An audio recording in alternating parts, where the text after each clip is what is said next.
আমাদেরকে কোনো বাহিনী দিয়ে ধমক দিয়ে লাভ নাই।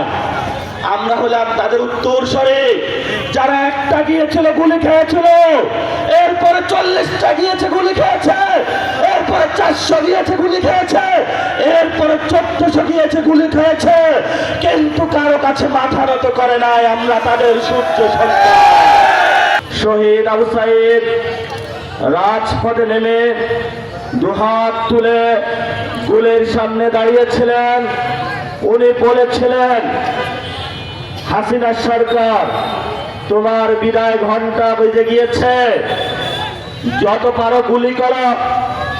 আমি আবু সাঈদ আজকে রাস্তায় দাঁড়িয়েছি, এই সকল গুলি আমরা নিতে প্রস্তুত বুকে। তবে আর 1 সেকেন্ডের জন্য বাংলাদেশে খুনি হাসিনার স্থান হবে না। সেই সময় শুধু আবু সাঈদ নয়, আবু সাঈদের পদাঙ্ক, আবু সাঈদের পথ অনুসরণ করে আপনাদের এই সন্তান যারা 1400 জন বাংলাদেশে একে একে শহীদ হয়ে গিয়েছেন গত 2 বছরে, আমরা তাদের বিচার এবং হত্যাকাণ্ডের জন্য সকলের ধারে ধারে ঘুরেছি।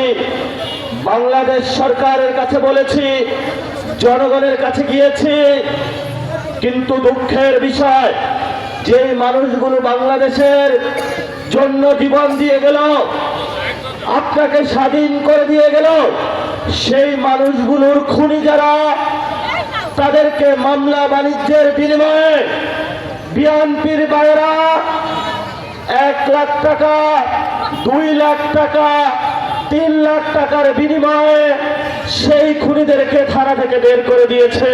তারা আবু সাঈদের স্বপ্ন ভঙ্গ করেছে, তারা শহীদ ওয়াসিমের স্বপ্ন ভঙ্গ করেছে।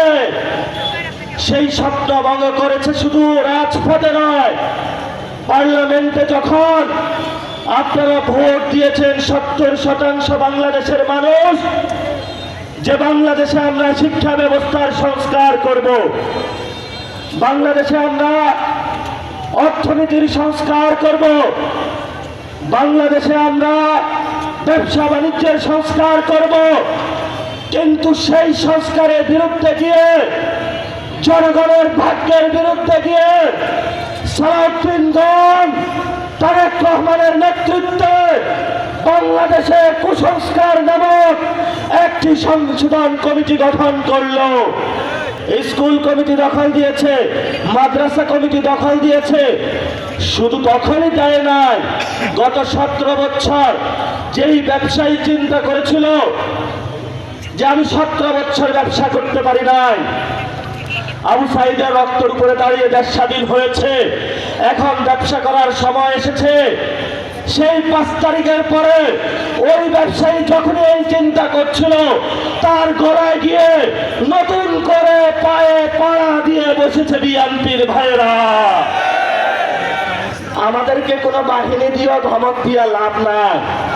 আমরা হলাম তাদের উত্তরসূরি, যারা একটা গিয়েছিল গুলি খেয়েছিল, এরপরে 40টা গিয়েছে গুলি খেয়েছে, এরপরে 400 গিয়েছে গুলি খেয়েছে, এরপরে 1400 গিয়েছে গুলি খেয়েছে, কিন্তু কারো কাছে মাথা নত করে নাই। আমরা তাদের সূর্য সন্তান।